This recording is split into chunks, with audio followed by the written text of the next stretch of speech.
देखो, अगर तुमको अगर लोगों को किसी को भी एक्चुअल में जानना है ना, एक्चुअल में जानना है, तो उनके वर्ड्स पे कभी ध्यान मत दो, वो क्या बोल रहे हैं, क्या सोच रहे हैं ना, क्या बता रहे हैं, कोई ध्यान मत दो। क्योंकि वो मैनिपुलेट हो सकता है, मतलब वो सोच समझ के बोला हुआ वर्ड्स, जो भी कोई बोलता है वो सोच समझ के बोला हुआ होता है, या बाय अनजाने में बोला हुआ होता है ना। कैन से नहीं, कोई कुछ भी बोल सकता है।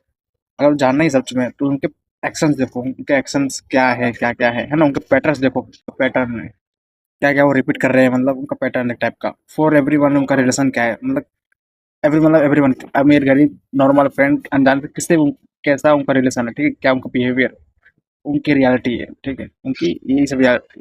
क्योंकि वो do what they want to actually, क्योंकि वो लोग वही करते हैं जो एक्चुअली में वो करना चाहते हैं, जो एक्चुअली में अंदर से वो है। तो वो लोग को छोड़ो, तुम ही को बोलो, तुम वही करते हो कि जो तुम बोलते हो, कि जो तुम करना चाहते हो तुम वही करते हो, है ना। तुम जो बोलते हो, मैं भी, तुम कर भी सकते हो, नहीं भी कर सकते, लेकिन जो तुम करना चाहते हो, जब एक्शन कुछ करने की बारी आएगी, तो तुम वही करोगे जो तुमको करना है एक्चुअली में। तो किसी को रिकग्नाइज करना है, तुमको जानना है, तो एक्शन देखो, पैटर्न देखो, बिहेवियर देखो।